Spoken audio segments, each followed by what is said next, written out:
part 2 of the unConference. Now, the best part about any NSA event are the people that you see there. I mean, you got your old friends, you make new friends, and walking around them hallways are the legends of NSA.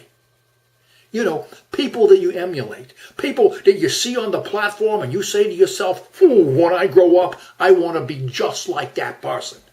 Most professional speakers I know today became speakers because somewhere they saw someone deliver a presentation and they said to themselves, "Ow, I can do that." You will often hear speakers compare themselves to more well-known speakers. For instance, I heard this guy say, "I am the Steve Spangler of math. I take numbers and blow them up exponentially." Me, I like to consider myself the Larry Wingett of social networking. Yeah, I call it Vinny's anti-social networking. It's not Facebook. It's in your Facebook. It's not LinkedIn. It's tapped out. And it's my space. Your space is over there somewhere. So here are all these great people of NSA, the legends of NSA, walking around the hallways. And at the end of the day, I look into the mirror and I say to myself, I am no Mark Sanborn. No matter what happens, if I don't age another day, Mark Sanborn is always going to look younger and better than me. And forget about being Scott McCain. That guy, he is so smooth. He's got a voice like fine cognac.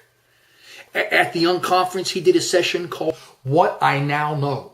And you figure Scott McCain's got to know an awful lot because they gave him an hour and a half. So there's no way that I could ever be Scott McCain.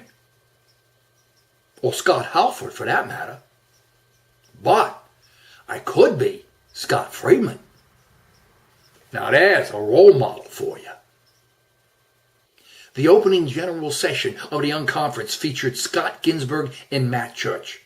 Scott Ginsburg asked the audience, "Are you smoking what you're selling?" I had to think about that for a moment. Was that a metaphor?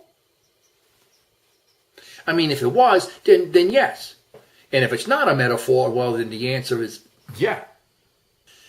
Matt Church was also in the opening general session. And it was a good thing that they had a very detailed description of his program in the agenda because I had a hard time understanding him. He had a very strange accent.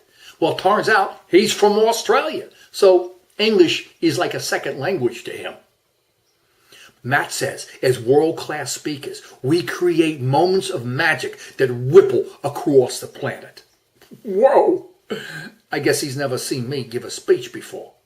I mean, I can get a ripple, but it usually doesn't get past the second row.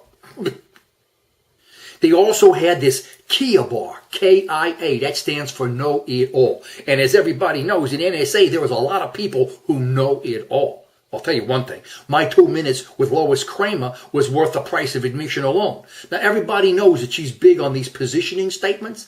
Well, she gave me a beaut. Here it is. I work with organizations that want a program with no redeeming value. Bullet points or key strategies. Ow! It's beautiful. Ow! Sam Horn did an incredible session, and she said the 2 most important words in the world are for example. Oh, isn't that something? For example, because at that point, you've gotten permission from that person to go into your pitch. Boom! You hit them with the pitch. Boom! The phrase that pays. For example. See, I always thought the 2 most important words were not guilty. They also had an intensive track for social networking. And in that track, they had 2 sub-tracks. They had the black belt and the yellow belt. If they had a belt of scotch, I might have signed up. But they didn't. See, when I get social, I like to use more than just my thumbs. So I never really got into this Web 2.0. I never got past Web 1.7.4. I mean, mate, I was happy when the internet was just porn. But now everybody is wired. Big deal. When I was growing up, I was wired all the time. And when your grandmother has a Facebook page, it's time to move on. Do you want to know what the most frequent text message I get is? Call me. What's up with that? You text me to tell me to call you when all you had to do was pick up the phone and call me. Well, no, actually, you already picked up the phone. All you had to do was punch in a couple of numbers. And I mean a couple of numbers, because if I'm not in your speed dial or in your favorites, you have no business calling me in the first place. And tweeting? That just sounds like something I shouldn't be doing. And I don't want nobody following me. Ciao for now.